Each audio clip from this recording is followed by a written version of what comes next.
Hello, ഞാൻ ഹരിതകർമ്മസേനയിലെ ചേച്ചിമാർ വീട്ടിൽ വന്നതിനെ കുറിച്ചൊരു വീഡിയോ ഇട്ടിരുന്നു.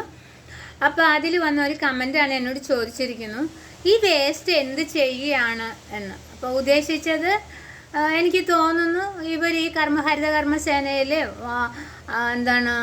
കുടുംബശ്രീ ലേഡീസ് വന്നെടുക്കുന്ന ഈ പ്ലാസ്റ്റിക് വേസ്റ്റിനെ കുറിച്ചായിരിക്കാം ആ ലേഡി ചോദിച്ചത് എന്ന് വിചാരിച്ചുകൊണ്ട് ഞാൻ അതിനും എനിക്ക് അറിയാവുന്ന കാര്യം പറയാം. കാരണം അറിയാത്ത കാര്യം പറഞ്ഞ് പുലിവാലി പിടിക്കേണ്ട ആവശ്യമില്ലല്ലോ. എന്തും നമുക്കറിയാവുന്ന കാര്യം മാത്രം സംസാരിക്കുക.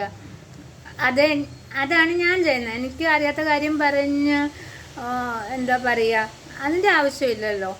അപ്പം ഞാനിപ്പോൾ താമസിക്കുന്ന മൂന്നാറാണ്. അവിടെ വേസ്റ്റ് എടുക്കാൻ ആരും വരുന്നില്ല.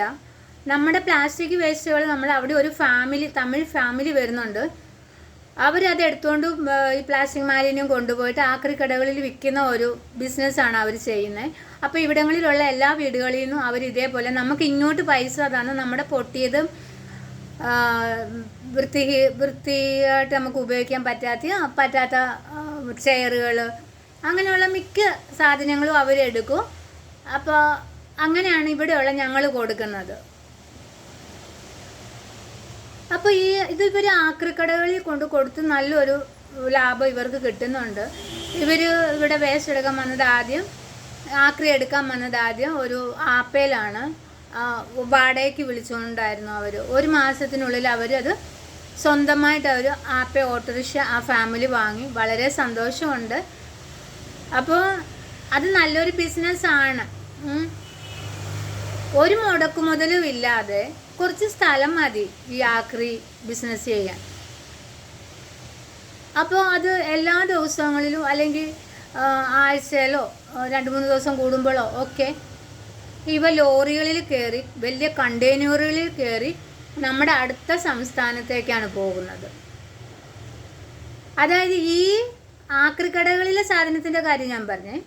പിന്നെ നമ്മുടെ ഇവിടുന്ന് വീടുകളിൽ നിന്നെടുക്കുന്ന ഖരമാലിന്യം, ഈ വേസ്റ്റുകൾ ഇവരെന്ത് ചെയ്യുകയാണ് എന്ന് എനിക്കറിയില്ല. വേസ്റ്റുകളെല്ലാം നമ്മുടെ ബ്രഹ്മപുരം എന്ന സ്ഥലത്ത് കൊണ്ടുവന്ന് ആയിരക്കണക്കിന് ഏക്കർ സ്ഥലത്ത് മല പോലെ ഇട്ടിട്ടുണ്ട്. അപ്പോൾ അവിടെയുള്ള ആൾക്കാർക്കൊക്കെ വളരെ ബുദ്ധിമുട്ടാണ്. അതൊക്കെ ഞാൻ മറ്റൊരു വീഡിയോയിൽ പറയാം. അപ്പോൾ ഇത് റീസൈക്ലിംഗ് ചെയ്യാൻ നമ്മുടെ കേരളത്തിലൊരു ഫാക്ടറി ഉണ്ട് എന്ന് എനിക്കറിയില്ല. പിന്നെ വന്നിട്ട് ഈ തമിഴ്നാട്ടിൽ ഇതിന് ഫാക്ടറി ഉണ്ടെന്ന് ഞാൻ പറഞ്ഞല്ലോ. അവിടെ ഇത് തിരിച്ച് നമ്മുടെ വീടുകളിലേക്ക് വാഷിംഗ് മെഷീനായിട്ടും ഫ്രിഡ്ജായിട്ടും TV ആയിട്ടും അടുക്കളയിൽ ഉപയോഗിക്കുന്ന നമ്മുടെ ഉപ്പ് തുടങ്ങി കർപ്പൂരം ഇട്ട് വയ്ക്കുന്ന പാത്രങ്ങളായിട്ട്, അതായത് ടിന്നുകളായിട്ട്, ബാത്റൂമിൽ ഉപയോഗിക്കുന്ന ബക്കറ്റുകൾ, കപ്പുകൾ, നമ്മൾ ഇരിക്കാൻ ഉപയോഗിക്കുന്ന പ്ലാസ്റ്റിക് ചെയറുകൾ, അങ്ങനെ പലതും റീസൈക്കിളിലൂടെ നമ്മുടെ വീടുകളിലേക്ക് എത്തുന്നുണ്ട്. ഇത് വലിയൊരു ബിസിനസ്സാണ്. അത് കേരളം എന്തുകൊണ്ട് അത് ഏറ്റെടുത്ത് നടത്തുന്നില്ല എന്നെനിക്കറിയത്തില്ല.